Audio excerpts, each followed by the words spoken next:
The stairs to nowhere truly didn't miss with their name. The hum of the engine filled the van as 6 friends, each excited yet slightly nervous, rattled down the dirt road toward their destination. The forest seemed to rise up around them, dense and alive. The road ahead was little more than a rugged trail, overgrown and hemmed in by towering pines. Branches reached out like skeletal fingers, scraping the sides of the van as it jostled over rocks and potholes. The farther they went, the more it felt like they were being swallowed by the wilderness itself.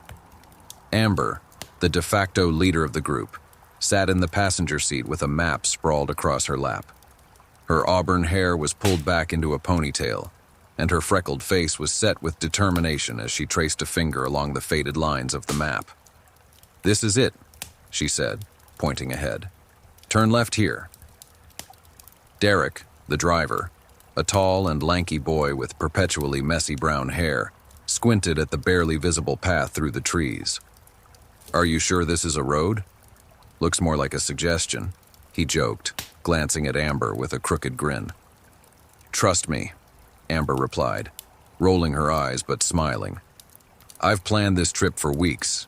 This trail leads to the perfect camping spot, isolated, peaceful, and far from any cell phone towers." "Great," Max quipped from the back. "Nothing says fun like no Wi-Fi and a possible bear attack." Beside him, his twin sister Maddie snorted. "Bears are the least of your worries. Remember what Amber said about all the creepy legends around here? Ghosts, cursed woods, and what was it? Oh yeah, stairs that go nowhere." Sam, Amber's younger brother, was sprawled across the back row, a bag of chips balanced precariously on his lap. "Sounds lame," he said through a mouthful of snacks, barely looking up from his phone. "I bet it's just a bunch of drunk teenagers making up stories." "That's what they all say," Maddie replied with a mock-serious tone, "right before they get eaten." Claire, the quiet one of the group, sat beside Sam with her sketchbook open on her lap. She'd been drawing the shifting trees as they drove, her pencil darting across the page in quick, precise strokes. She glanced up at the mention of legends, but said nothing, her green eyes flicking to Amber as if seeking reassurance. Her pencil rested lightly on the page, poised as if ready to capture anything strange they might encounter. "Guys, chill," Amber said. "We're here to have fun, not scare ourselves silly." The van hit a deep rut, sending everyone bouncing in their seats. Derek gripped the wheel tightly, muttering, "Fun, huh? Sure doesn't feel like it." Maddie smirked. "Oh, come on. This is way better than that time you tried to take us to the amusement park and the ride broke down halfway up the Ferris wheel." Derek shot her a look through the rearview mirror. At least the Ferris wheel wasn't trying to eat my suspension. After another 20 minutes of teeth-jarring bumps and sharp turns, the trees began to open up, revealing a clearing bathed in dappled sunlight. The campsite was perfect. A small stream babbled nearby, its clear waters sparkling as they wound between smooth stones. The air was crisp and cool, carrying the earthy scent of pine and damp soil. Shafts of sunlight pierced the canopy above, illuminating patches of vibrant green moss. "Finally," Derek sighed, cutting the engine. The sudden silence was almost deafening after the constant hum of the van. He leaned back, stretching his arms as if to work out the tension of the drive. They piled out, stretching and laughing as they surveyed their surroundings. Amber took a deep breath, her chest swelling with satisfaction. This was exactly what she'd envisioned. A place untouched by the chaos of the outside world. A place where they could just exist. "This is so cool," Claire murmured, already flipping to a fresh page in her sketchbook. Her fingers itched to capture the way the sunlight danced on the leaves, the way the stream glittered like liquid silver. Her artistic mind was overwhelmed with possibilities. Sam, however, was less impressed. "Where's the bathroom?" he grumbled, stuffing the last of his chips into his mouth. "Nature is your bathroom," Maddie teased, tossing him a roll of biodegradable toilet paper. "Get used to it." Max was already unloading gear, pulling out tents and a portable stove with an enthusiasm that belied his earlier complaints. "All right, campers," he said in a mock official tone, "let's get this show on the road. The group spent the next hour setting up camp. Derek and Max struggled with the largest tent, cursing under their breath as the poles refused to cooperate. Maddie and Claire worked on building a fire pit, their fingers smudged with dirt as they arranged rocks in a neat circle. Amber moved with practiced efficiency, organizing supplies and double-checking their food stash. "I'm telling you, marshmallows are essential," Max argued as Amber pulled a bag from one of the coolers. "S'mores are the cornerstone of any good camping trip." "And horror stories," Maddie added, grinning wickedly. "What's camping without a few terrifying tales?" As the sun dipped lower, painting the sky in shades of orange and pink, the group gathered around the newly built fire. Sam was roasting a hot dog on a stick, his earlier skepticism about the trip momentarily forgotten. The crackle of the flames and the chirping of distant crickets created a soothing soundtrack to their evening. "This place is amazing," Claire said softly, her gaze fixed on the stars beginning to peek through the canopy. "Thanks for bringing us here, Amber." Amber smiled, a mix of pride and relief washing over her. "I told you it would be worth it." Derek leaned back on his elbows, his face lit by the golden glow of the fire. "It's definitely peaceful. No cars, no people. Just us in the wild. And whatever's watching us," Maddie whispered dramatically, her voice low and ominous. "Shut up," Max groaned, throwing a twig at her. "You're going to give Claire nightmares." Claire shrugged, a faint smile playing on her lips. "I don't scare that easily." For now, everything seemed perfect. But deep in the forest, something ancient stirred, its awareness prickling at the presence of the intruders. And though the group didn't know it yet, their idyllic escape was about to take a dark and terrifying turn. It was Max who saw it first. "Hey, check this out," he called, his voice tinged with excitement and curiosity, breaking the tranquil silence of the morning. The others turned toward his voice, finding him standing a short distance away, staring at something through the trees. The forest seemed to hush around him, as though waiting for them to see what he had found. The group moved cautiously toward him, curiosity pulling them forward despite an unspoken undercurrent of hesitation. When they reached Max, they stopped in unison, their breaths caught in their throats. A staircase, perfectly intact and eerily out of place, stood before them, as though dropped from another world. The wooden steps, weathered yet solid, rose straight into the air, about 20 feet high, before stopping abruptly. There was no platform at the top, no structure to suggest why it had been built. "Is this normal?" Sam asked, his voice unusually quiet. He stepped closer, his shoes crunching softly on the undergrowth, but stayed a safe distance back, as though the stairs might suddenly move. The rest of the group gathered around, their reactions a mixture of awe and unease. The base of the stairs was overgrown with moss, and slender vines wrapped around the railings, climbing upward like they were trying to reclaim it. Yet the stairs themselves looked oddly untouched, the wood free of rot or decay. "That's weird," Claire murmured. Her gaze lingered on the sharp angles of the steps and the unnatural way they stood against the forest backdrop. Pulling out her sketchbook, she began to draw, her fingers moving quickly over the page. She was too focused to notice the uneasy glances the others exchanged. "It's like an art installation or something," Maddie said, stepping closer. She reached out and ran her fingers lightly along the railing. The wood felt smooth under her touch, sturdy and unnervingly warm, as though it held some kind of internal energy. She yanked her hand back and wiped her palm on her jeans. "But it doesn't look new. It's old, really old." "No," Amber said, shaking her head. Her usually confident tone wavered. "It's too random for that. It's too deliberate." She scanned the surrounding area, her eyes narrowing as she tried to make sense of the scene. "It doesn't make any sense. Why would there be stairs here? There's no foundation, no sign of a building ever being here." "It's creepy," Sam muttered, backing up a step. "Let's climb it!" Max exclaimed suddenly, a grin spreading across his face. His adventurous spirit, always teetering on the edge of recklessness, overrode any apprehension. Before anyone could protest, he placed a foot on the bottom step. Amber reached out instinctively. "Max, wait. It might be unstable or dangerous. You don't know what's up there." "Or cursed," Sam added, his voice low and nervous. He glanced around the forest as if expecting something to emerge from the shadows. Max laughed, his hand gripping the railing as he tested his weight. "Relax. It's just a staircase. What's the worst that could happen?" Famous last words, Maddie muttered under her breath. Ignoring them, Max began to climb. The steps groaned faintly under his weight, but they held firm. He paused halfway up, turning back to flash a triumphant grin. "See? Nothing's happening.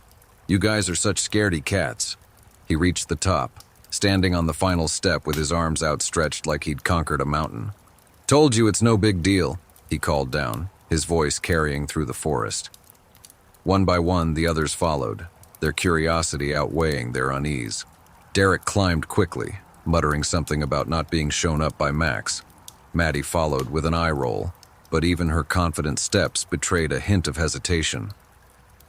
Claire went next, her hand clutching her sketchbook as she ascended. When she reached the top, she looked out, her eyes widening slightly. "It's just trees," she said softly. The forest stretched endlessly in every direction, a sea of green broken only by shafts of sunlight piercing the canopy. Amber was the last to climb, each step deliberate and cautious. She felt the weight of something intangible pressing on her chest, a warning, a sense that they were crossing a line they didn't understand. When they were all at the top, they stood in a small, awkward cluster, the final step beneath their feet feeling both solid and impossibly fragile. There was no railing, no platform, just the drop back to the ground and the unbroken expanse of forest ahead. "What's the point of this?" Maddie asked, her voice breaking the silence. She leaned forward slightly, peering down at the forest floor below. Derek shrugged, trying to sound casual. "Maybe it's a prank, or some kind of old, hunting lookout that fell apart." "Doesn't look like it fell apart," Claire said quietly, her gaze fixed on the stairs below. "It looks like it was built like this, like it's supposed to stop here." Amber knelt down, running her fingers over the surface of the top step. The wood was smooth and cool to the touch, but there was something unnerving about it. "This doesn't feel right," she murmured, half to herself. Sam, standing near the edge, shivered and stepped back. "Okay, can we go now? I'm getting creeped out." The group slowly descended, the excitement of discovery replaced by a lingering unease. Each step back down felt heavier than the one before, as though they were retreating from something unseen but deeply aware of their intrusion.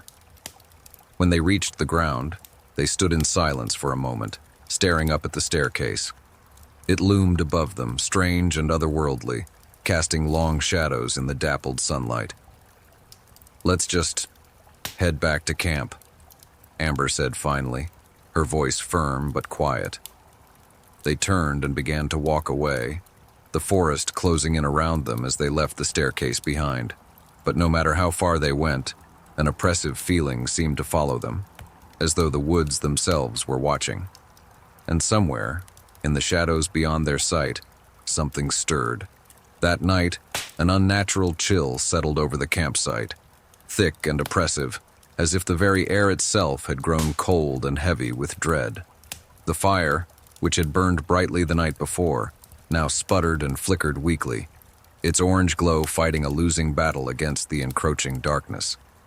The usual sounds of the forest, the chirping crickets, the rustling of leaves, the distant hoots of owls, were eerily absent.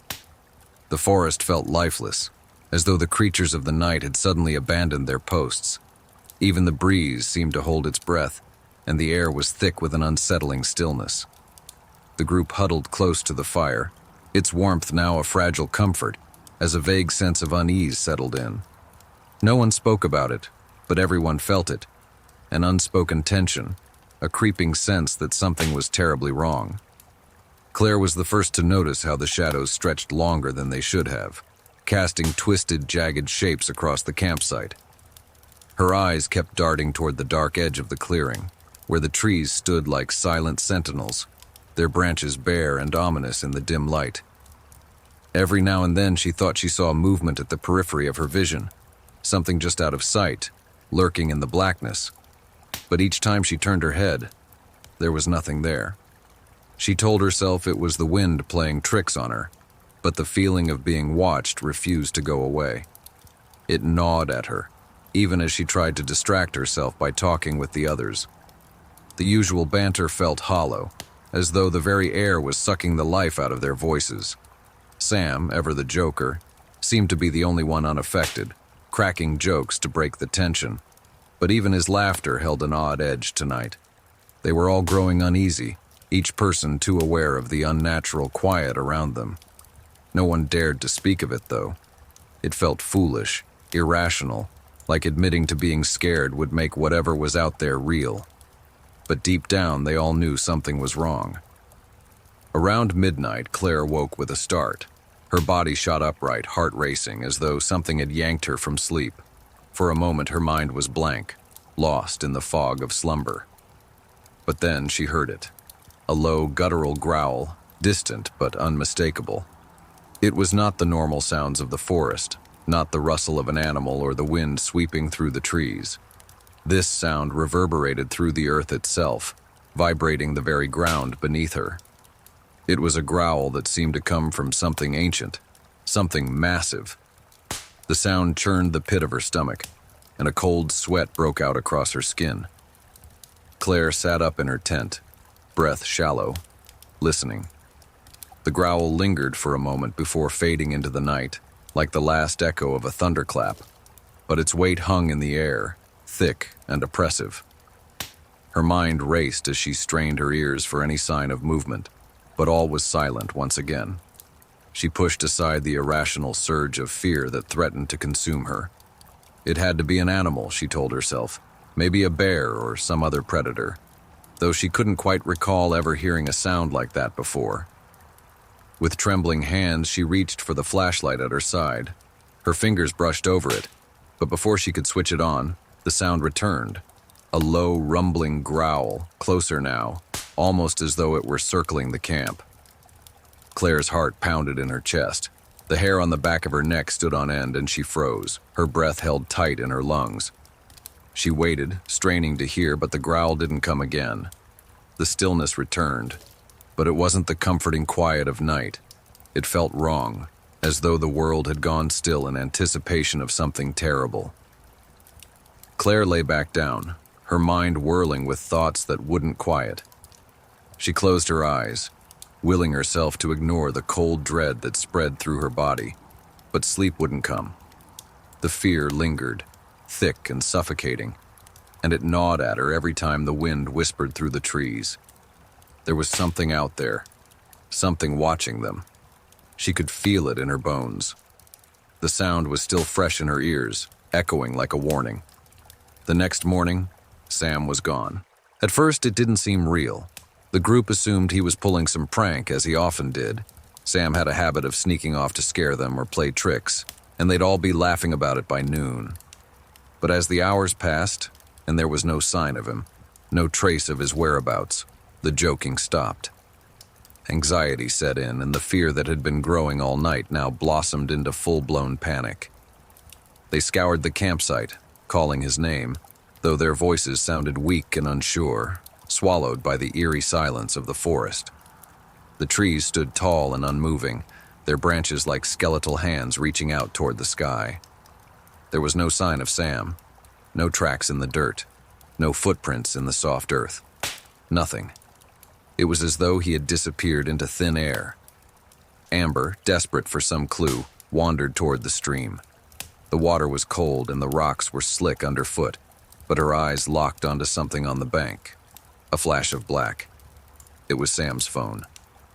She knelt beside it, her fingers trembling as she picked it up. The screen was cracked, the glass splintered like a spider's web, and it was smeared with something dark and sticky. It looked like blood. Amber's stomach twisted. This wasn't right. Sam wouldn't have just dropped his phone and run off. Something had happened. Something terrible. She felt the weight of that truth pressing down on her chest. "This isn't funny anymore," Maddie said, her voice trembling, a nervous edge to her words. The joking had ceased, and the unspoken fear settled between them all like a dark cloud. Amber didn't reply at first. She just stood there, the phone heavy in her hands, its cracked screen reflecting her pale face. She didn't know what to say, what to think. She was scared, terrified even, but she couldn't voice the panic that was starting to claw at her from the inside. "It's not a joke," she said at last, her voice low and grim. Her words sent a shiver through the others, but there was nothing more to say. No explanation that would make sense. No answers. They returned to camp, the atmosphere now thick with fear and uncertainty. The fire crackled weakly, the flames casting strange, long shadows across the clearing. The sun began to set, the sky turning an ominous shade of dark purple, as though the world itself was holding its breath. Amber sat down beside the dying fire, pulling her knees to her chest. The others sat with her, but no one spoke. The absence of Sam hung over them like a heavy fog, a silence that seemed unnatural in the face of what had happened. The sounds of the forest had not returned, leaving the camp eerily quiet. Even the breeze that had once whispered through the trees now seemed to avoid them. Around midnight, the unease in the air became unbearable. It felt as though the world was on edge, like every leaf, every branch, every inch of the forest was waiting. And then, it came again. A growl. Low, deep, and unmistakably close. The sound was not the growl of a bear or any creature they knew. This sound felt ancient, primordial, and filled with an overwhelming sense of malice. It vibrated through the ground, through their bones. Amber's heart skipped a beat as the growl rolled through the air, so close now she could almost feel the heat of its breath. It was the same sound from the night before, but now it was closer, louder. It was coming from the direction of the trees, but she couldn't see anything in the dark beyond the flickering firelight. The group fell silent, each person holding their breath. No one dared move. No one dared speak. Time seemed to stretch out until the silence was unbearable. And then, Amber couldn't stand it any longer. Her eyes darted toward the small gap in the tent flap, her breath catching as she slowly, cautiously, peered outside. At first, she saw nothing but the shifting shadows of the trees. But then, something shifted. Slowly, deliberately, something moved into the edge of the firelight. It was tall, impossibly tall, its limbs long and twisted in unnatural ways, as if its bones had been stretched and warped. The creature's skin was a sickly gray, mottled and thin, clinging to its skeletal frame, so frail that it looked as though the slightest breeze could blow it away. Sunken eyes, glowing faintly like dying embers, locked onto her with a cold, knowing stare. Its mouth opened in a jagged snarl, revealing rows of yellow, sharpened teeth.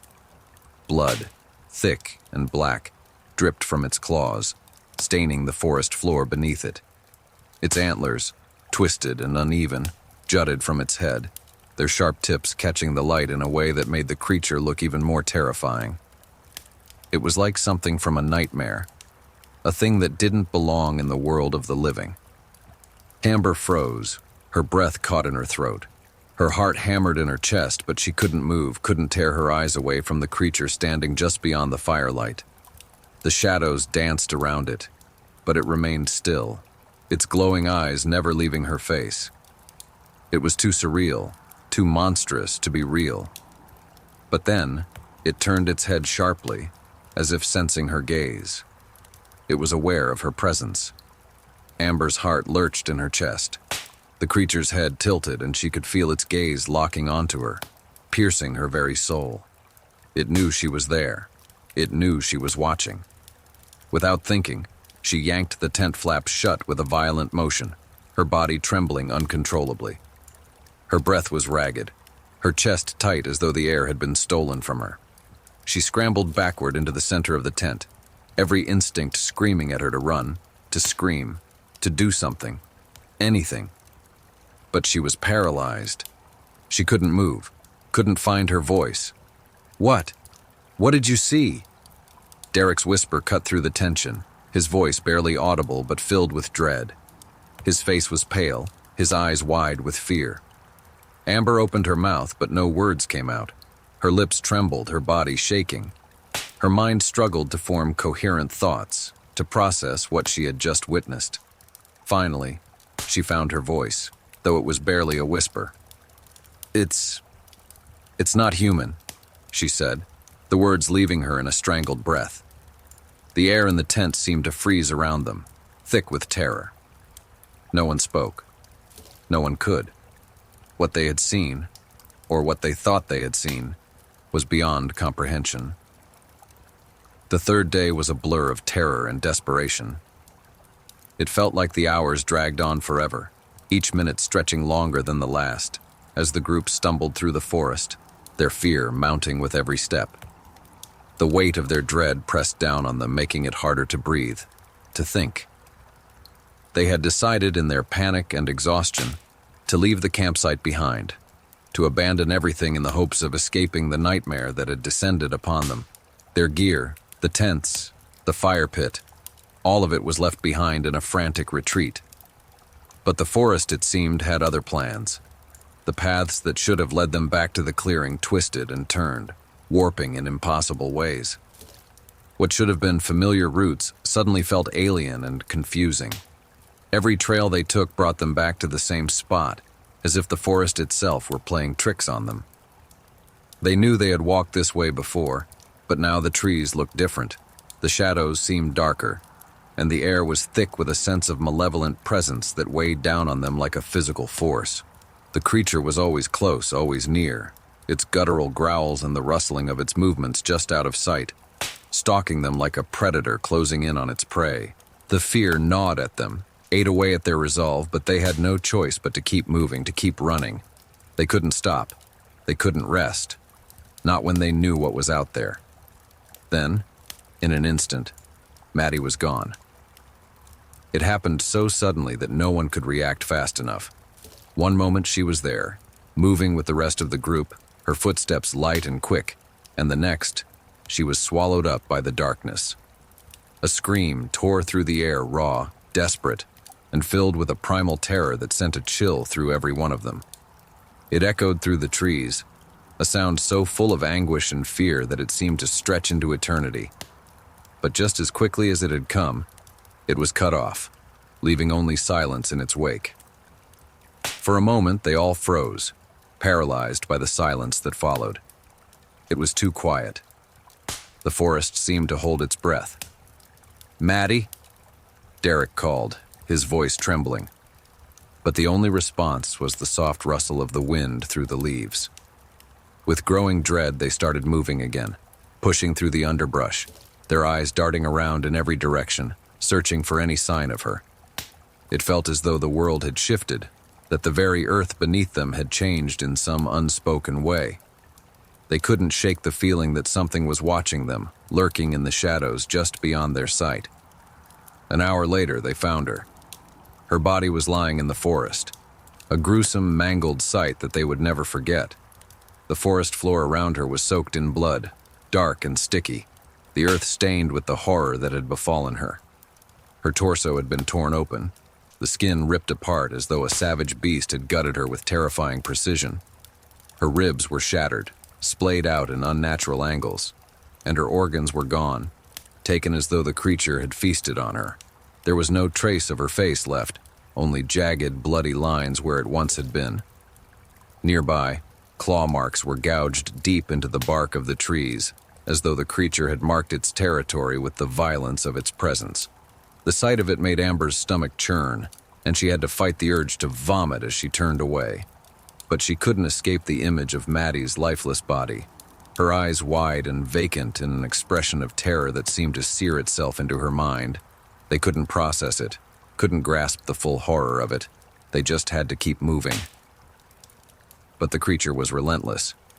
It came for Max next, He was the youngest of the group, and perhaps that made him more vulnerable, more fragile in the face of the nightmare that pursued them. When it came for him, there was no time to prepare. Derek and Claire scrambled, using whatever they could find to defend themselves. A broken branch, a makeshift weapon crafted from a camping shovel, anything to try to fight off the horror that stalked them. But it was futile. The creature moved with terrifying speed, its monstrous limbs stretching out like they were made of shadows, its glowing eyes fixed on Max. Derek swung the branch with everything he had, but it was as if the creature was invincible. In one swift motion, it lunged, its claws slicing through the air like blades. Max's scream was brief, cut off as the creature's monstrous strength ripped his head clean from his shoulders. The body crumpled, limp and lifeless, but the creature didn't stop. It tossed Max's headless body aside as though it were a rag doll, indifferent to the carnage it had left behind. Max's lifeless eyes stared blankly at the ground, his expression frozen in a silent plea for help that would never come. The horror of it all hit Derek like a wave, a cold realization that there was nothing they could do, nothing they could fight. They were helpless. It was too powerful. It was everywhere. By the time the sun began to set, only Amber and Derek remained. They had become shadows of themselves, exhausted beyond reason, their bodies aching from the constant movement, their minds shattered by the terror that had consumed them. The forest around them had grown darker, the trees looming like silent witnesses to the nightmare unfolding beneath their boughs. Every step was a struggle, but there was no time to stop. They had no choice but to keep moving. They didn't know where they were going anymore.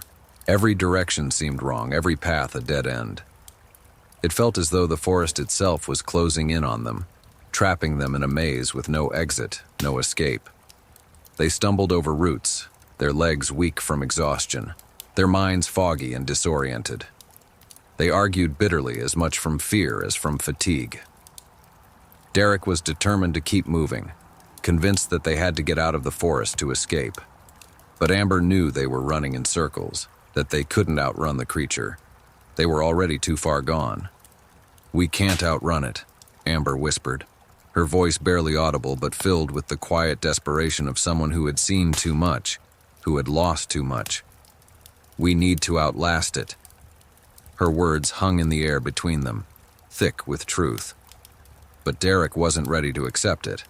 He wanted to keep fighting, to keep pushing forward, even if it meant running straight into the mouth of the beast. "I'm not hiding," Derek's voice cracked, and for a moment Amber saw the fear in his eyes, the desperation. But it was too late. He was already too far gone. Before they could argue further, the decision was made for them. The creature appeared again, its glowing eyes cutting through the darkness like twin beacons of death. This time there was no growl, no warning. It moved with terrifying speed, faster than anything they had seen before, its long, twisted limbs propelling it forward with a deadly grace. Derek screamed, swinging the branch he had grabbed in a futile attempt to defend himself. The creature didn't even flinch. It lunged, its claws flashing in the moonlight, its eyes never leaving Derek's face as it closed the distance between them in a heartbeat. Amber's body moved before her mind could process it. She ran, her heart hammering in her chest, her legs screaming in pain as she pushed herself to go faster. Derek's scream was cut short, abruptly silenced, as the creature's claws met him. The sound was sickening, wet, like tearing fabric. Amber didn't dare look back. She couldn't. She couldn't bear to see him go, to witness the final moment of her last companion. Tears streamed down her face as she ran, the darkness around her swallowing her whole. But she couldn't stop. Not when she knew what was hunting them. Not when she knew that death was just behind her, ready to strike. The forest was closing in. Amber collapsed near the base of the stairs, her body trembling violently as sobs racked her chest. The weight of everything, of the terror, the loss, the endless nightmarish chase, finally hit her all at once. Her knees were raw from the jagged rocks and dirt beneath her, but she barely noticed. She didn't care anymore. She could hardly breathe, each sob choking her as she crumpled in on herself, feeling small, fragile, and utterly alone. She turned her tear-streaked face toward the structure, the twisted, decaying stairs that had started it all.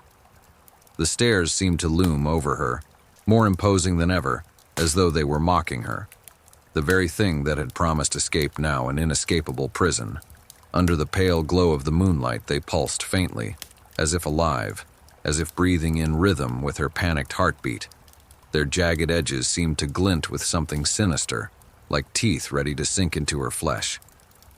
The wind whispered through the trees, a soft sound that was almost too quiet to hear, and yet it felt like the entire forest was holding its breath, watching her.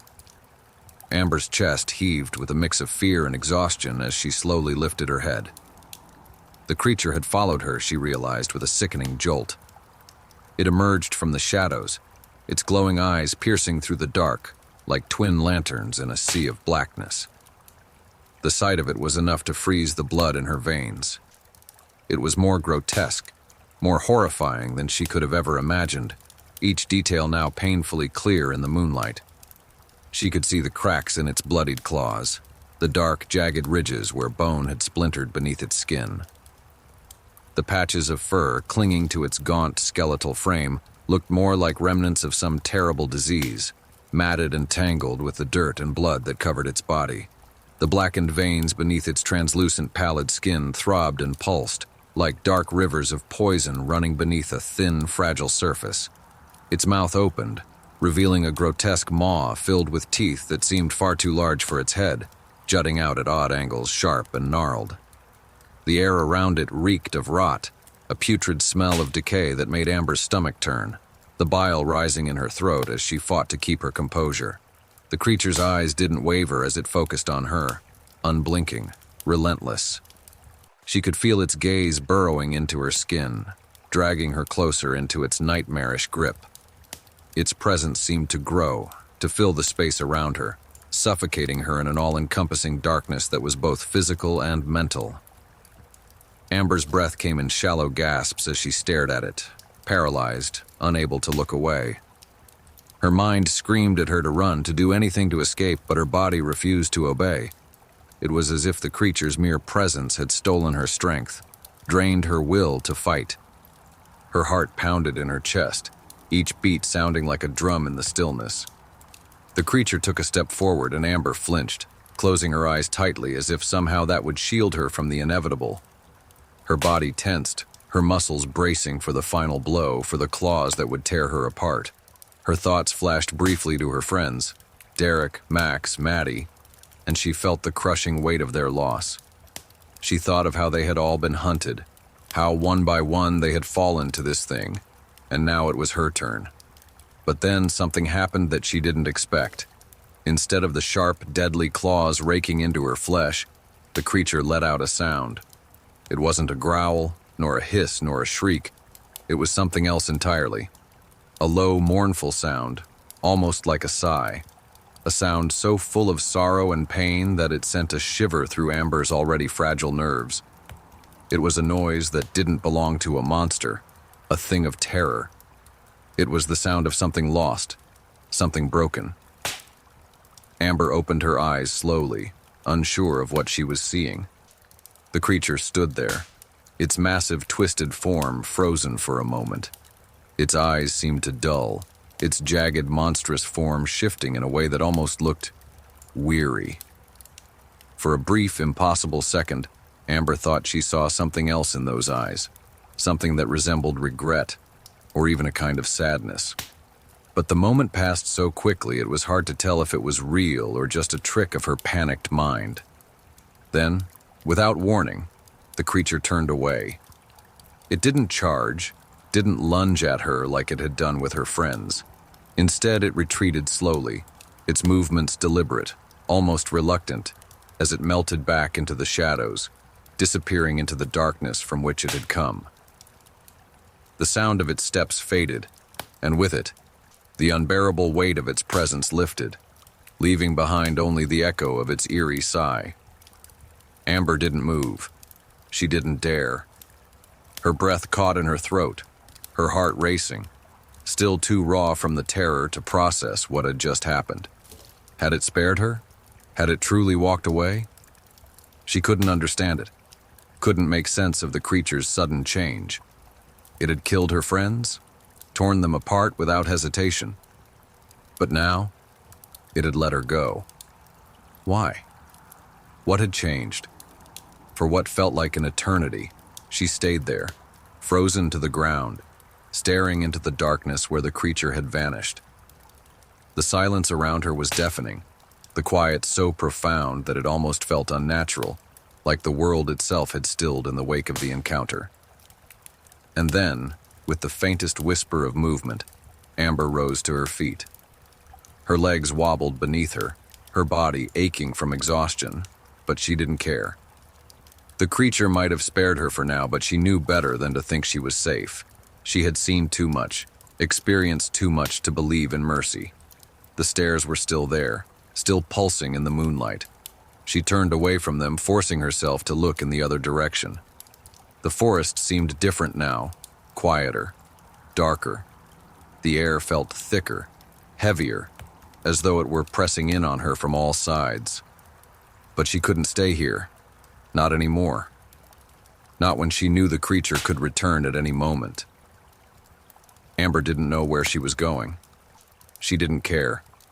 All that mattered now was survival. The terror of the past days lingered in her mind, but something else had taken root in her heart. Determination. The creature might have let her go tonight, but she wasn't going to wait around for it to change its mind. She stumbled into the woods, one unsteady step after another, her eyes darting around, her every sense on high alert. The shadows seemed to whisper to her, the darkness alive with hidden dangers. But she pushed forward. There was no turning back now. Amber was found 3 days later by a search party. Her body was a shell of what it once was, gaunt, pale, her skin burned by the sun, lips cracked from dehydration. She was delirious, barely able to comprehend the faces around her, her eyes wide and unfocused, pupils dilated from exhaustion and fear. The searchers found her stumbling through the underbrush, muttering incoherently to herself, her hands trembling as she reached out in the direction of something unseen. When they finally brought her back to civilization, Amber couldn't stop talking about the stairs, the terrible, pulsing stairs that had lured them into the forest. She spoke of a creature with glowing eyes, of her friends being ripped apart, of the terrible, suffocating darkness that had pressed in around them. But to the authorities, it all sounded like the ramblings of a mind broken by terror. They dismissed her story, chalking it up to hallucinations caused by dehydration, stress, and shock. As for the disappearances, they wrote them off as tragic accidents, the group lost to the wilds in a series of unfortunate events. Amber couldn't find the words to explain what had truly happened, how the forest itself had been alive with something monstrous, something ancient that had claimed her friends one by one. She knew they would never believe her, that no one could understand. How could they? The creature had vanished, as had the stairs, leaving behind only the scars in her mind, the fragments of her sanity hanging by a thread. There was no proof. There was nothing she could show them, nothing they could grasp, just the wreckage of her soul and the memories of things far too horrible to describe. But Amber knew the truth. The stairs had been a warning, something they had foolishly ignored. She had sensed it, felt it deep in her gut from the moment they first laid eyes on them. But in their desperation to escape the terror of the forest, they had gone forward, step by step, ignoring the warnings of the land itself. Now, the price had been paid, and it was too late. The forest had claimed its due, and Amber was the only one left to remember what happened, to carry the weight of the curse that had been set in motion. In the days that followed her return, Amber tried to rebuild her life, but the images of that place, of what happened to her friends, haunted her every waking moment. She couldn't escape the feeling that something was always lurking just beyond the edge of her vision, that the darkness she had left behind was still chasing her.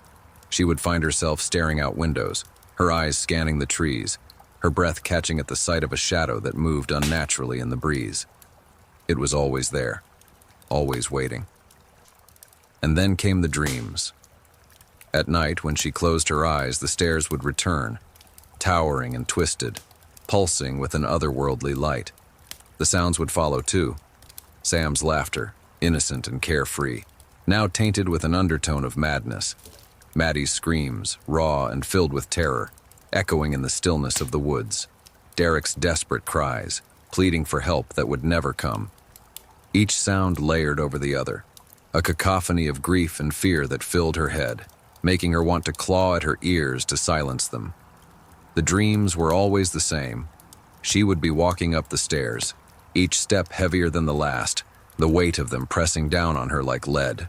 The air would grow colder with every movement, the shadows thickening, closing in.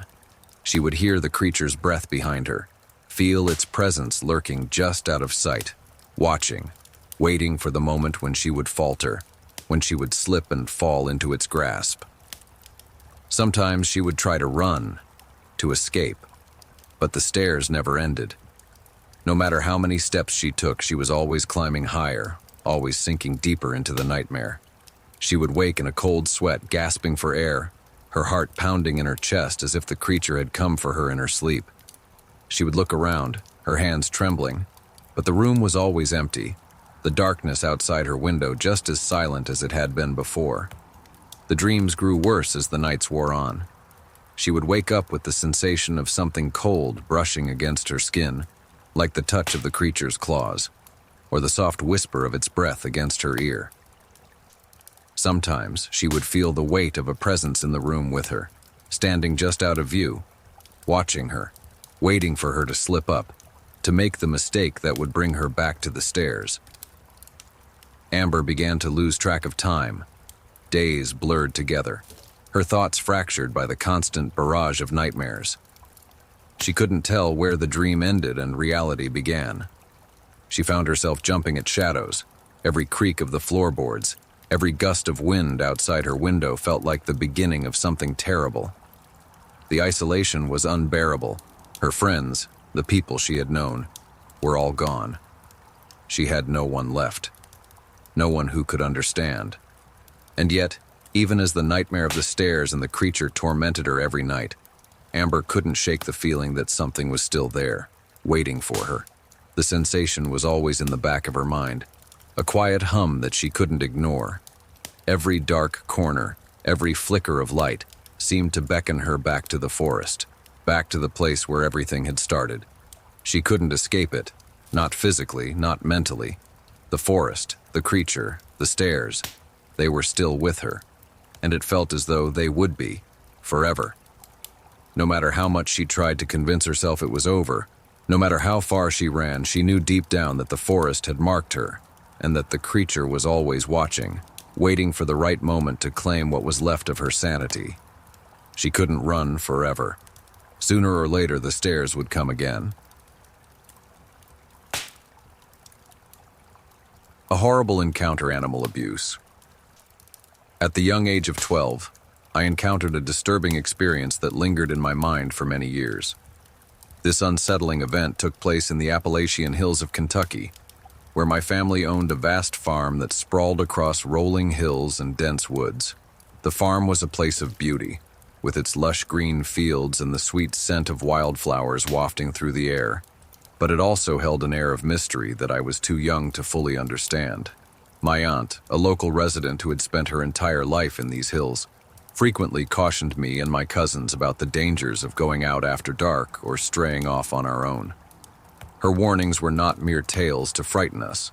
They were steeped in a sense of urgency that sent chills down my spine. She spoke of the shadows that danced in the woods at twilight, of the strange sounds that echoed through the night, and of the stories passed down through generations about things that lurked just beyond the tree line.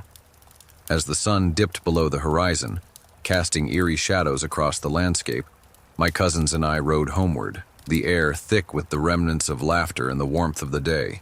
The sky transformed into a canvas of deep oranges and purples, the last rays of sunlight flickering like dying embers. I sat astride my stallion, Firefly, a spirited creature with a coat that shimmered like polished copper, while Trev, the eldest among us, guided Daisy, his gentle mare, with a steady hand. The rhythmic sound of hooves on the dirt path created a soothing melody, a stark contrast to the vibrant energy that had filled our earlier adventures. Our chatter filled our surroundings, a blend of stories and playful banter as we recounted the day's escapades, how we had raced through the meadows, our laughter mingling with the rustling leaves, and how we had dared each other to climb the tallest tree, our hearts racing with the thrill of youthful bravado. The world around us seemed to glow with the fading light, the familiar landscape morphing into something almost magical. Yet as the shadows lengthened, an unsettling feeling began to creep in. Suddenly, a chilling cry echoed from the depths of the darkening woods, silencing our voices and sending a shiver down my spine. It was a sound unlike any I had heard before, a haunting wail that seemed to resonate with the very core of the earth. The laughter that had once filled the air evaporated, replaced by an uneasy silence that hung heavily around us. Firefly shifted beneath me, sensing the tension, his ears pricked forward, alert to the disturbance. Trev's grip on Daisy tightened, his brow furrowing as he glanced toward the encroaching darkness of the trees. "What was that?" I whispered, my voice barely above a breath, as if speaking too loudly would summon whatever lurked in the shadows. My heart raced, pounding in my chest like a war drum, and I could feel the weight of my cousin's eyes on me, each of us grappling with the same unspoken fear. The woods, once a place of adventure and exploration, now loomed ominously, the gnarled branches reaching out like skeletal fingers, eager to ensnare us.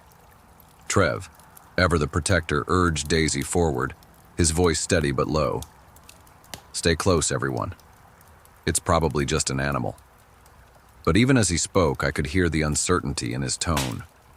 The shadows of the towering trees loomed over us, their gnarled branches reaching out like skeletal fingers, and the moonlight barely pierced through the thick canopy above. That doubt gnawed at my 12-year-old mind, conjuring the chilling tales spun by Trev's mother, my aunt, that haunted our childhood. Stories of spirits that roamed the woods, of creatures that lurked just beyond the light, waiting for the unwary to stray too far from safety. "We should head home." "Let's stay on the path, Trev," I murmured, glancing at my older cousins, their faces pale with fear. They exchanged nervous glances, their eyes wide, reflecting the same unease that gripped my heart. Just then, a haunting wail echoed from the depths of the woods, growing ever closer, sending Firefly into a frenzy. The mare reared up, her hooves striking the air as she whinnied in terror, unsettling the other horses and causing a ripple of panic among us. Dread enveloped us like a thick fog, wrapping around our hearts and squeezing tightly.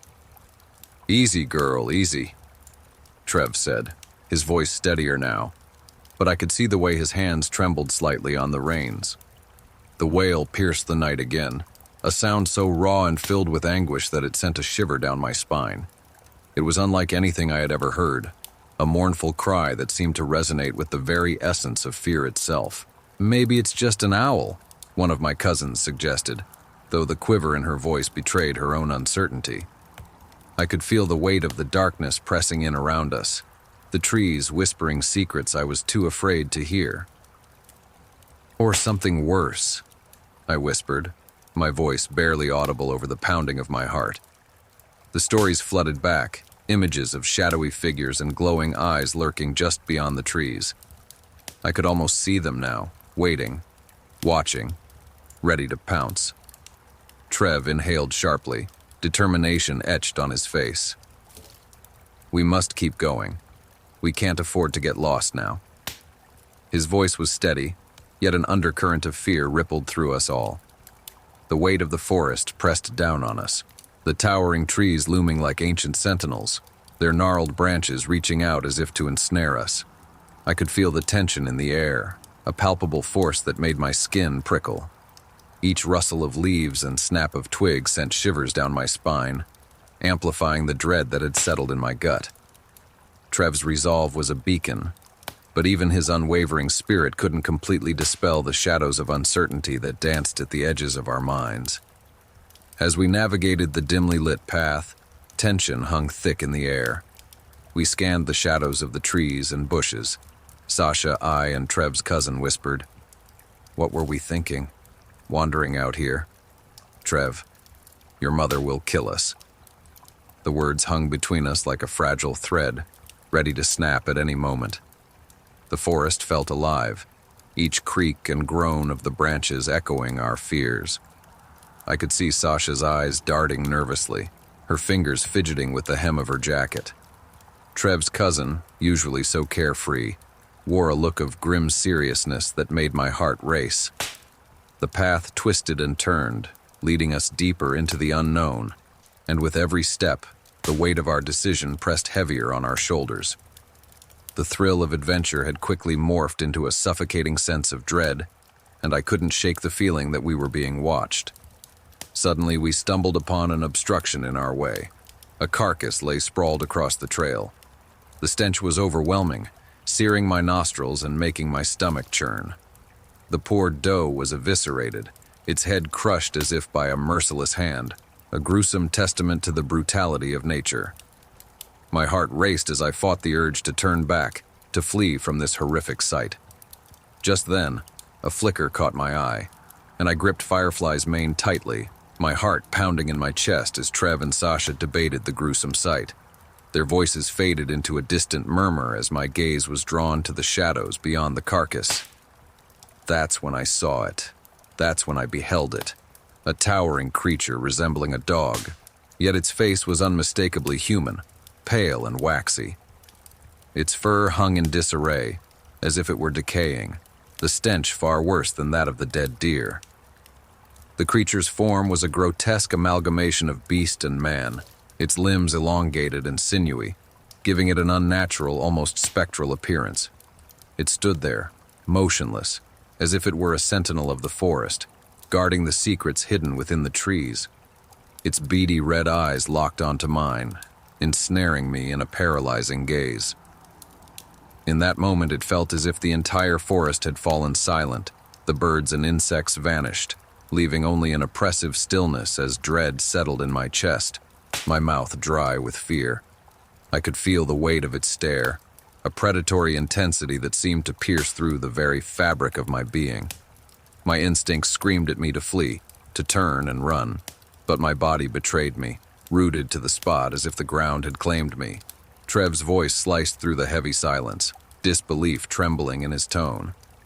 What on earth could do that to a deer? The question hung in the air, thick with tension, as if the very woods around us were holding their breath.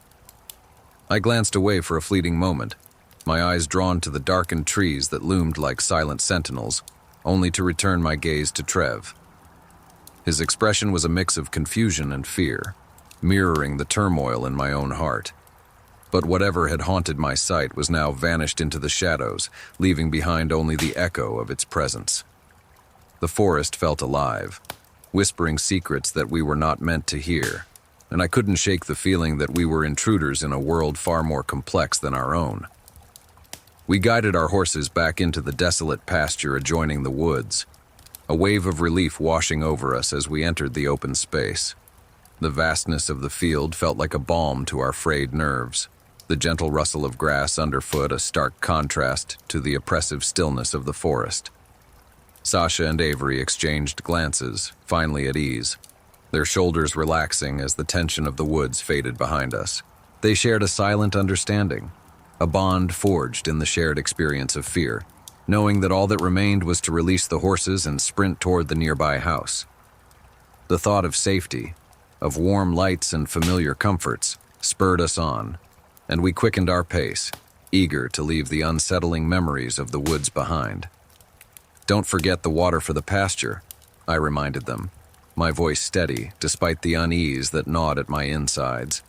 I was acutely aware that our equine friends would be displeased if we neglected their needs, their soft whinnies and impatient stomps echoing in my mind. Yet, a gnawing unease lingered in my mind, an unsettling feeling that we were still being observed by something unseen. It was as if the very air around us crackled with an energy that set my skin on edge. I glanced over my shoulder, half expecting to see a pair of eyes watching us from the tree line. As we released the horses into the shadowy pasture, the air thick with an unsettling chill, Avery and I hurried to fetch water for them. The sun had dipped below the horizon, casting long, eerie shadows that danced across the ground, and the once vibrant colors of the landscape faded into muted grays and blues. The horses, Daisy and Rose, trotted eagerly toward the fence, their breath visible in the cool evening air, but I couldn't shake the feeling that something was off. Mixing the vitamin powder in a bucket for Daisy and Rose, I hesitated, my voice barely a whisper. "Avery?" I asked, glancing nervously into the darkening woods that bordered the pasture. The trees loomed like silent sentinels, their branches swaying gently in the breeze, but the rustling leaves seemed to carry whispers of something lurking just beyond our sight. "Yeah, Maine," she replied, her tone casual, as if the encroaching darkness didn't bother her at all. I envied her calmness, but my heart raced at the thought of what might be hiding in those shadows. "Do you think whatever was screaming out there followed us back?" I asked, my voice trembling slightly. The memory of that chilling sound echoed in my mind, a haunting cry that had sent shivers down my spine. A scoff escaped her lips, breaking the tension for a moment. "Don't be ridiculous. It was just an animal, maybe a moose." She waved her hand dismissively, but I couldn't help but feel a knot of anxiety tighten in my stomach. My heart raced at the thought. "Do we even have moose in Kentucky?" I questioned, unease creeping in like the encroaching night.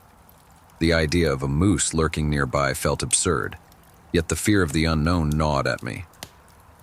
"Probably it's America," Avery shrugged, her nonchalance only heightening my sense of dread. "Trev and Auntie would know. Are you feeling homesick?" she asked, her eyes narrowing slightly as she studied my face. I hesitated, the question hanging in the air like a thick fog. Homesickness was a familiar ache, but it was more than that. It was the isolation of this place, the way the woods seemed to close in around us, and the unsettling feeling that we were not alone. "I don't know," I finally admitted, my voice barely above a whisper. "It's just, something feels off." Avery dismissed my feelings with a roll of her eyes, claiming I was merely homesick and unaccustomed to being away from my mother. Her lack of belief stung, a sharp jab that cut deeper than I cared to admit. I had hoped for understanding, a sympathetic ear to validate my emotions, but instead I was met with indifference. The words hung in the air, heavy and suffocating, as I chose to remain silent, swallowing my indignation like a bitter pill. I could feel the heat rising in my cheeks, a mix of frustration and hurt, but I bit my tongue, unwilling to give her the satisfaction of seeing me upset.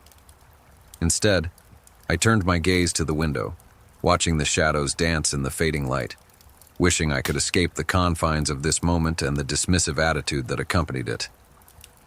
That night, we huddled together in the attic loft, the air thick with unease, a palpable tension that seemed to seep into the very walls around us.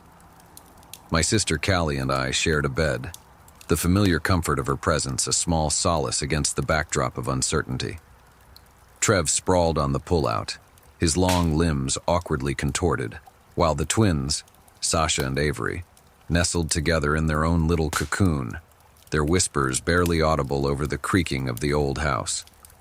Sleep eluded me as I listened to their soft breaths, a stark contrast to the worry etched on our aunt's face when she ushered us back inside, her eyes darting nervously to the darkened windows as if expecting something to come crashing through. The night felt alive with unspoken fears, and I could sense the weight of our collective anxiety pressing down on us, a heavy blanket that stifled any hope of rest. An unsettling sensation crept over me, a familiar dread that echoed the fear I felt in the woods, as if something unseen lurked just beyond the shadows, waiting for the right moment to reveal itself. After what felt like an eternity, sleep finally claimed us. I awoke to the eerie stillness of early morning, the clock striking 8. The air was thick with an unsettling noise that pulled us from our slumber. We stumbled down the stairs, still clad in our night clothes, drawn by the sound of our auntie's anguished screams. Outside, the chilling sight awaited us. Auntie, crumpled on the ground, weeping over the lifeless body of her beloved sheep, a creature she had cherished for years. Its skull was crushed, reminiscent of the deer we had encountered in the woods, leaving us to wonder what dark force had descended upon our home.